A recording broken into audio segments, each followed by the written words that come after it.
Gracias por seguir con nosotros. Pues esta semana ha retomado un tema importante que se había puesto en pausa precisamente porque se estaba esperando la reforma constitucional. Ustedes saben que la procuradora Miriam Germán Brito había informado que ella no iba a continuar en el cargo por más de un periodo y lo había manifestado en otras ocasiones, por lo que el presidente Luis Abinader le pidió que permaneciera en el cargo hasta que se nombrase a una persona, hasta que se nombrase el sustituto. Y el mecanismo para que esto se hiciera precisamente tenía que ver con la modificación constitucional que fue proclamada el pasado domingo.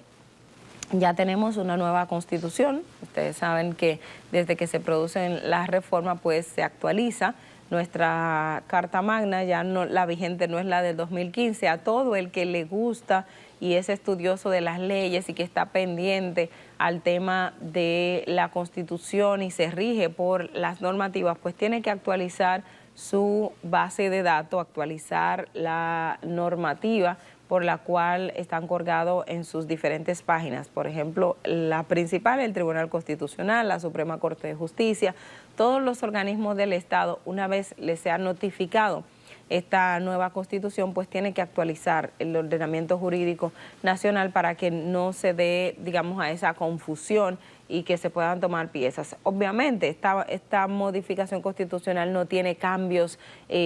muy grandes en el contexto de la cantidad de textos, son aspectos puntuales, lo que el presidente de la República pues modificó o propuso modificar y que el Congreso acogió haciendo algunas modificaciones, valga la redundancia, pero de manera esencial se mantienen los principios básicos o los derechos constitucionales establecidos en nuestra Carta Magna. Ustedes saben que aquí tenemos, la República Dominicana contempla como derechos fundamentales un catálogo de derechos de manera puntual bastante amplios. Para algunos hay una discusión hasta qué punto se pueden considerar derechos fundamentales o derechos básicamente de manera genérica, pero es también la evolución del derecho porque se van creando incluso los derechos de tercera generación, que es la que tiene que ver el derecho a la conectividad, es decir, el tener acceso a Internet en la actualidad funge como un derecho fundamental, es decir, el derecho a las redes de comunicación ya figura como derecho y el Estado debe garantizarlo en ese contexto. Por eso les digo que el catálogo se va ampliando, pero retomando el punto inicial o el punto esencial de este comentario, nos enfocamos de manera puntual a la Procuraduría General de la República. Ya se va creando las bases. El presidente Luis Abinader informó en el día de ayer que convocará al Consejo Nacional de la Magistratura en lo adelante para el proceso de selección de quién será procurador o procuradora general de la República. De manera puntual se ha establecido también que hay que hacer los ajustes para jueces de la Suprema Corte de Justicia, que por un tema de la edad, ustedes saben que la ley orgánica establece que los 75 años es la edad máxima para permanecer como juez de la Suprema Corte de Justicia. Y entonces en ese sentido se tendrán que hacer modificaciones. Yo en cuanto a este punto, voy a hacer un comentario pero aparte. Primero quiero terminar con la parte de la procuradora o procurador general de la República, que los requisitos que han establecido ahora, que tiene que ser una persona que ha estado al menos alejada de la vida política por un tiempo considerable, unos 5 o 7 años, de no tener militancia política, si mal no recuerdo es la modificación, y también se retira al Procurador General del Consejo Nacional de la Magistratura, y siempre que hablamos de Procurador del Consejo General de la Magistratura, a nuestra mente llega ese día en cuanto el ex Procurador General, Jan Alain Rodríguez, le hizo ese desaire, vamos a decirlo, esa vejación a la magistrada Miriam Germán, que era presidenta de la Suprema Corte, de la segunda sala de la Suprema Corte en ese momento y que hoy es Procuradora General de la República, y reforzó el planteamiento de quienes entendíamos que el procurador no debía estar en el Consejo Nacional de la Magistratura porque es una suerte de que cómo vas a tener al procurador, que es una parte de un proceso judicial, evaluando el desempeño de un juez que al final es un tercero imparcial de acuerdo a la ley, porque porque no vamos a ser muy utópicos también. Sabemos que aquí hay cosas y cosas, no es el ideal de lo que tenemos del sistema de justicia, ojalá fuera así, pero cuando tú tienes a un fiscal que va a evaluar el desempeño de un juez, siempre estaba esa cuestionante de que no correspondía. Entonces ahora se saca al procurador del Consejo Nacional de la Magistratura y se introduce al presidente del Tribunal Constitucional, que es la corte más alta creada por el Tribunal por la reforma constitucional del año 2010, pero que no lo contemplaba como miembro del Consejo Nacional de la Magistratura, es decir, el Procurador General de la República, el juez de la Suprema Corte de Justicia y todos los que son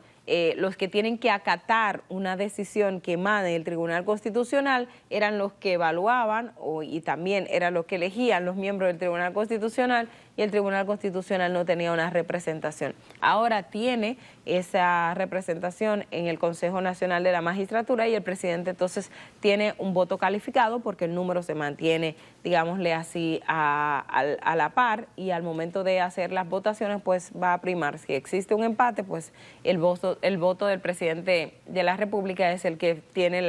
el calificado, es decir, funciona como un voto doble y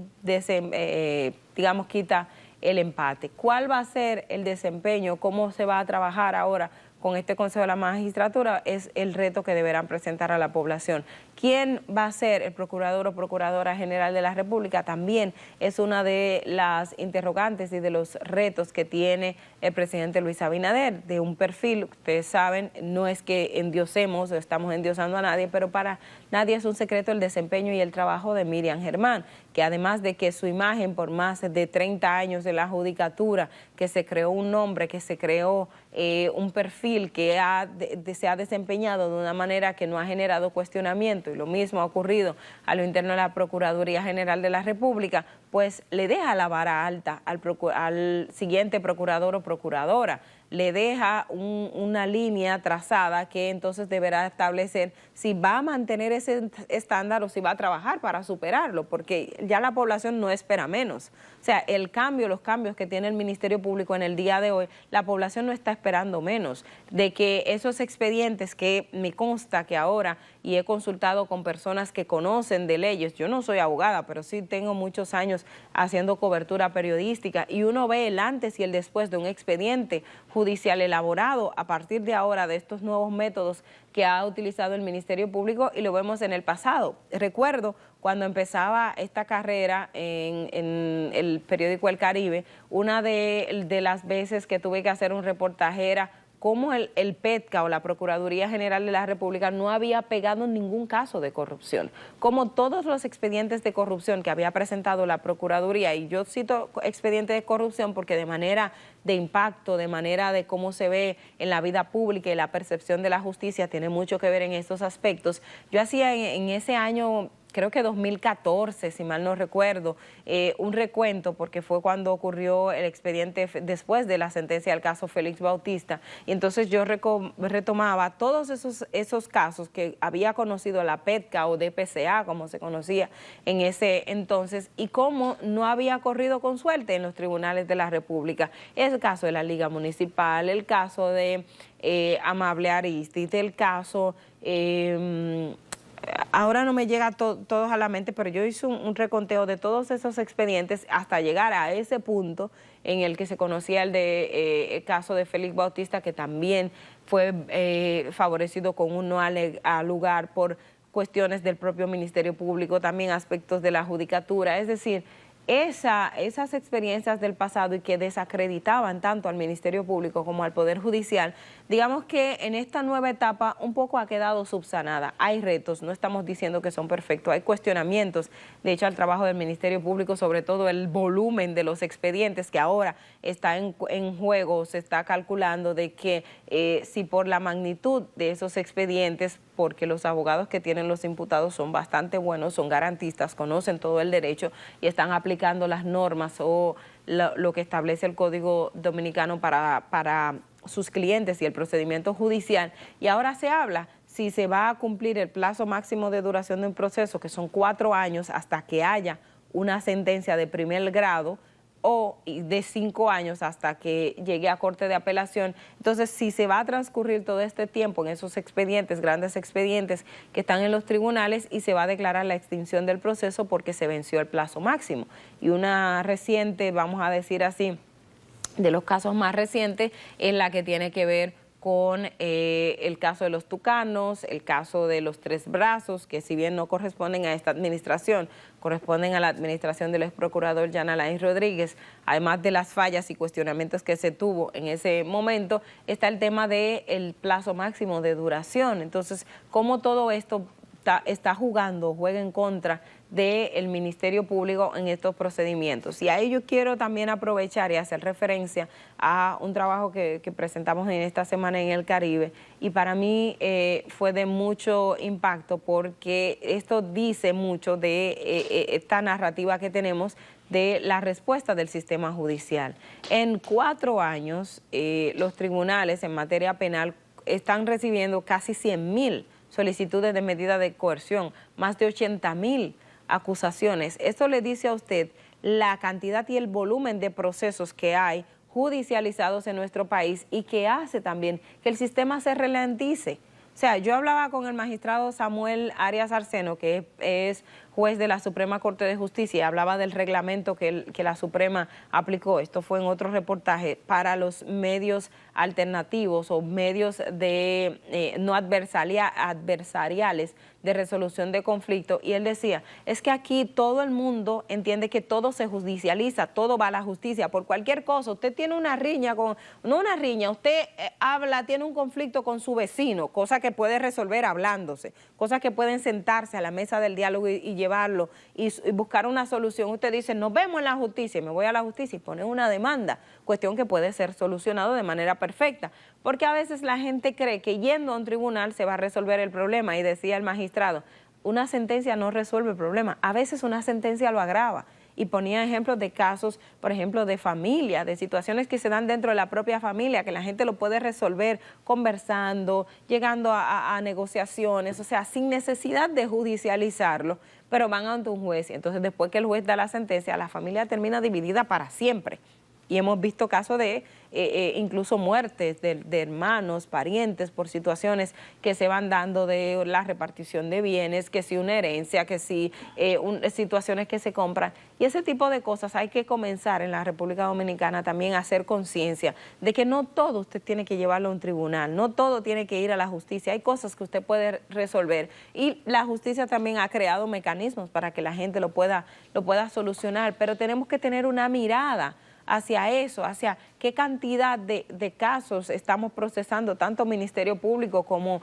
también la gente de manera particular. Hay procedimientos, por ejemplo, que tienen delitos mínimos, que la pena son 3 años, 2 años, que usted perfectamente puede ir con un método alternativo para resolverlo y no tiene que llevar toda esa carga a los tribunales o toda esa carga a un procedimiento que agote medida de coerción, audiencia preliminar, luego juicio, luego apelación y luego casación si la gente decide ir a la Suprema Corte de Justicia, sin agotar los mecanismos que se tienen que agotar. Entonces, yo creo que esa mirada también desde el Poder Judicial o desde el sistema de justicia es importante tenerla para dar una salida, para que uno pueda ir teniendo o mejorando las situaciones que se van dando en la República Dominicana, porque eso es importante. O sea, en un sistema donde todo es justicia, donde todo es procedimiento, también nos obliga a revisarnos y a repensar en esos elementos. Y les decía en un punto con relación a lo del Consejo Nacional de la Magistratura, que también quería ver en esa parte de los jueces, hay que revisar, porque la edad máxima de jueces son 75 años. Pero suponte tú, tenemos en el Tribunal Constitucional y en el caso del Tribunal Constitucional que hay establecido un periodo de tiempo donde esos magistrados ya pueden ser jueces y después no pueden ser elegidos más a otra función. ¿Por qué necesariamente tenemos que... Yo no estoy en contra de la gente joven, yo soy joven y abogo por la gente joven, pero yo sí creo que en las altas cortes y en los lugares especializados,